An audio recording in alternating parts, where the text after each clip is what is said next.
Yang bilang pagar laut ini milik Sembilan Naga itu provokator Pak. Niatnya mau rasis ke warga minoritas dan mau adu domba bangsa. Ditangkapin aja tuh Pak orang yang bikin gaduh kayak gitu Pak.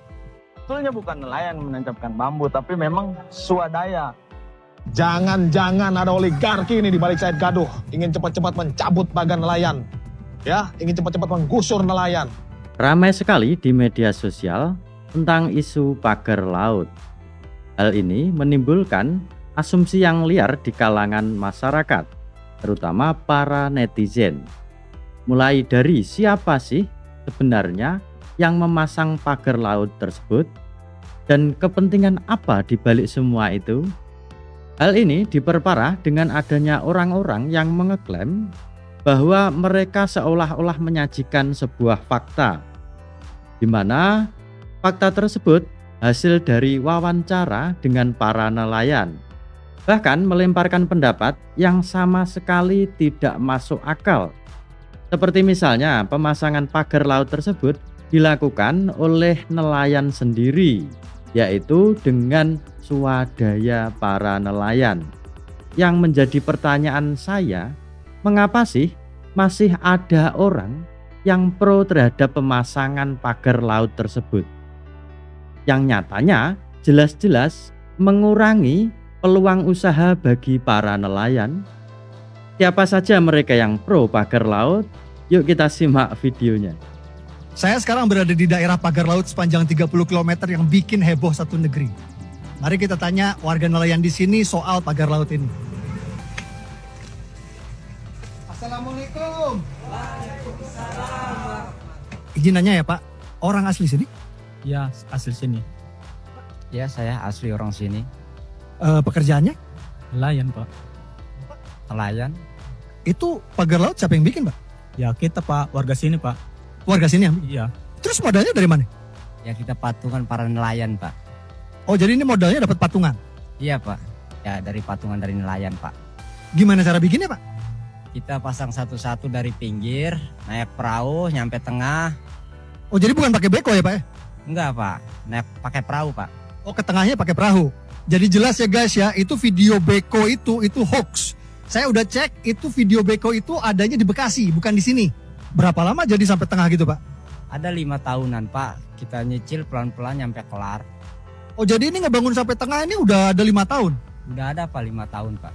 Jadi jelas ya, yang bilang ini pagar laut ini sebulan jadi itu hoax. Ada pesan-pesan yang mau disampaikan Pak? Nah, dengan Bapak kita Presiden, Pak Prabowo, ini bambu kita bikin capek-capek, tolong jangan dihancurin karena sangat berguna.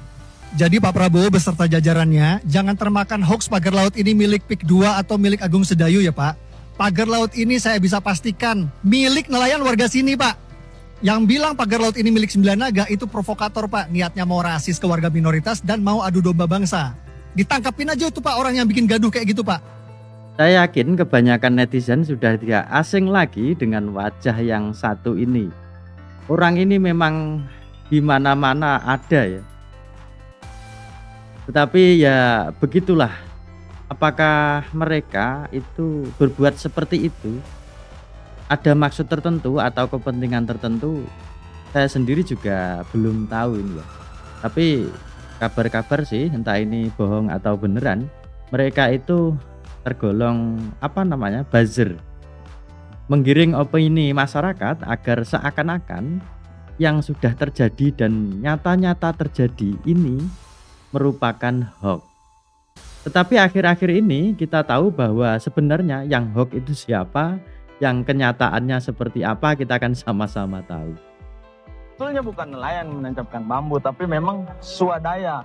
Gitu, swadaya kita sebutlah itu masyarakat begitu kira-kira. Karena ini bukan hanya untuk kepentingan nelayan. Ide dasarnya begitu. Ini adalah untuk juga kepentingan menahan abrasi, ombak dan segala macam. Jadi dibuatlah tanggul itu tersebut. Seiring berjalannya waktu, ditumbuhi ternyata oleh kerang hijau. Lalu diberi waring untuk membudidaya udang dan segala macam. Ini kan kemudian menjadi tambahan. Kita lihat nggak ada yang mentok-mentok tuh perahu orang yang bernelayan, tidak ada. Ternyata ada juga dari kalangan mahasiswa yang mengaku mereka mendampingi para nelayan untuk menyuarakan suara para nelayan hari ini. bahwa pemasangan tersebut memang betul-betul swadaya dari nelayan. Yang dilakukan sama alasannya seperti yang lainnya, untuk menahan abrasi dan juga budidaya kerang dan udang. Cakap sekali ini mahasiswa ya.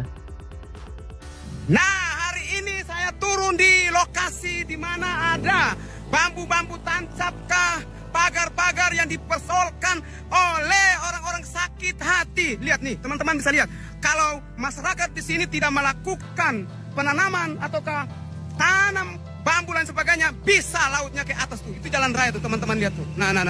Jadi apa yang dilakukan ini sudah benar. Lihat tuh, tengah laut sana tuh. Bambu-bambu itu ada penuh di sana. Lihat. Jadi jangan hanya duduk di tempat baru berkomen pas saya tidur. Jangan hanya memprovokator orang. Jangan hanya ajak orang buat ribut satu Republik Indonesia. Jangan buat negara dalam negara. Nih pas saya tidur lihat, saya orang NTT saja turun lapangan, datang di desa Kronjo atau ke kecamatan Kronjo, di Banten, lalu cek secara langsung di Tangerang. Nih saya lagi di Tangerang nih, kaki kosong nih, kaki saya kosong nih, lihat nih suasana ini yang dipersoalkan. Bambu-bambu di sana tuh, lihat di dalam, lihat tuh, nah. Saya kira ini benar. Dulu saya di Alor, kita disuruh untuk tanam juga. Tanam agar laut itu tidak naik di jalan. Ingat ya, pas saya tidur. Sudahlah, jangan buat negara dalam negara ya. Inilah kami turun secara langsung di lapangan. Nih bisa lihat ya. Thank you. Sampai ketemu lagi bersama dengan Frit Alor Boy. Bahkan ada yang jauh-jauh datang dari NTT katanya. Abang ini jauh-jauh datang ke lokasi untuk memastikan dan juga melihat bahwa bambu-bambu itu memang keperluannya nelayan gitu. Nelayan tidak terdampak dengan pemasangan bambu tersebut. Yang pertama adalah untuk menahan abrasi, dan yang kedua menahan pemecah gelombang juga. Dan di sisi lain juga keuntungan dan kemanfaatannya adalah buat masyarakat nelayan khususnya itu jadi penghasilan tambahan. Jadi di situ bisa habitat kerang hijau itu hidup, dan itu hasilnya sangat luar biasa. Kita tahu sekarang ini banyak rumah-rumah makan seafood yang dijual ya untuk dikonsumsi, untuk jadi makanan cepat saji juga ya. Yang kita lihat sering kita di pinggir-pinggir jalan. Saya sebagai nelayan untuk dalam hal ini sebenarnya itu semuanya tidak direncanakan. Artinya tidak direncanakan, artinya itu semua terjadi secara alamiah saja. Mereka masing-masing dengan upaya mereka untuk bagaimana meningkatkan kualitas hidup keluarga mereka masing-masing, dengan mereka mengikuti dari jejak teman-temannya yang mungkin dianggapnya oh ini di sini bisa menambah penghasilan, mereka langsung mengikuti. Jadi selain itu juga dari apa yang sudah dia lihat bisa diikuti, lalu bisa menambah penghasilan buat mereka juga. Ya kita tahu memang abrasi di pantai utara Jawa atau khususnya di wilayah Kabupaten Tangerang Utara itu memang sangat memprihatinkan, tapi memang sejauh ini juga belum ada upaya-upaya pemerintah untuk bagaimana menanggulangi. Adapun penanggulangan itu cuma hanya sebatas penanaman pohon mangrove aja ya. Dan sejauh ini juga untuk pemagaran bukan pemagaran maksud saya pembetonan misalnya dari batu-batu kali juga itu belum ada upaya sama sekali ya. Nah, terkait dengan berita-berita selama ini tentang adanya pemagaran, wah kalau itu saya kurang paham dah. Kalau saya mau orang kampung ya, begitu. Kami apakah itu misalnya teman-teman kami yang di nelayan itu melanggar hukum atau tidak, karena kami tidak tahu mengetahui undang-undang. Karena sejauh ini juga kan undang-undang banyak yang tidak pernah disosialisasikan ke masyarakat. Ya, ini adalah tugas pemerintah juga seharusnya. Ya, ditulis besar-besar itu kalau bisa perlu di tengah laut itu. Memakai atau dan lain sebagainya. Itu aja mungkin ya dari saya. Sejak kapan Bang nelayan ini inisiatif untuk pasang bambu di Dari dulu sebenarnya udah ada, cuma sekarang-karang aja yang baru digubris ya. Dari dulu itu banyak nelayan-nelayan yang sudah pemasangan dengan melakukan hal-hal yang seperti itu. Udah biasa sebenarnya ya. Berarti nggak ada. Ya. Berarti nggak ada sangkut pautan sama pembangunan. Oh tidak ada. Tidak ada, kami tidak mengkait-kaitkan, kami tidak ngerti apa-apalah. Yang jelas kalau urusan-urusan orang pusat kami nggak paham itu ya.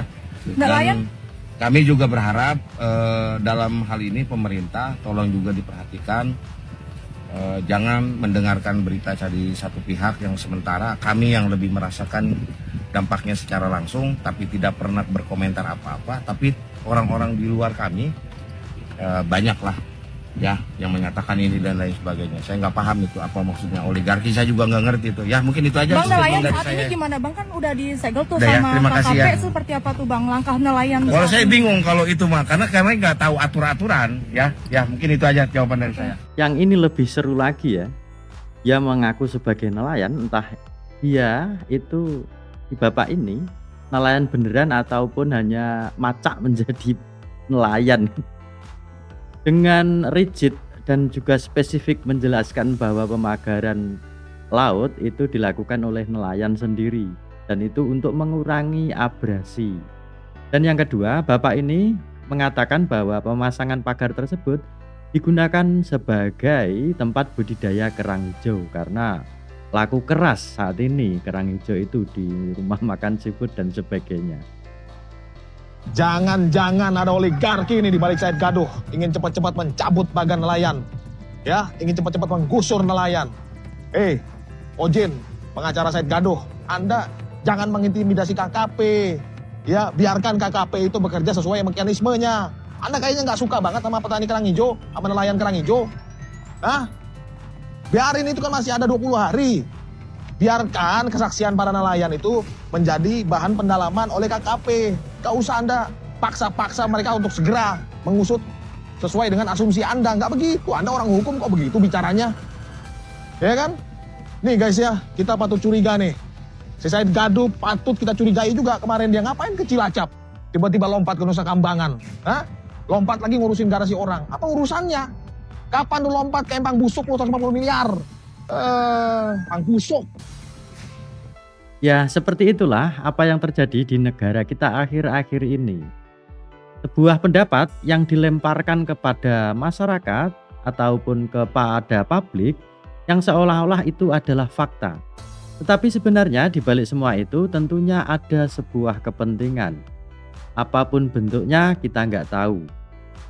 Yang jelas hari ini bahwa yang berwajib lewat kementerian dan juga perintah presiden langsung, pagar-pagar tersebut segera dicabut. Bagaimana menurut pendapat Anda? Silahkan komentar di bawah.